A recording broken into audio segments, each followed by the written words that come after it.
Sleek Bill users, welcome back to the Sleek Bill Knowledge Hub. Today, we are going to show you how to keep your invoices clean and professional by using the total without decimals or round off feature. First, head over to www.sleekbill.in and click the login button at the top right of your screen to access your account.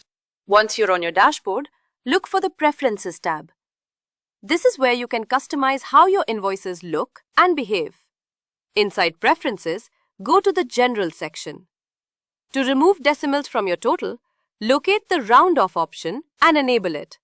This ensures that your final MRP and taxable amounts are displayed as whole numbers. Don't forget to hit Save at the bottom of the page to apply your changes.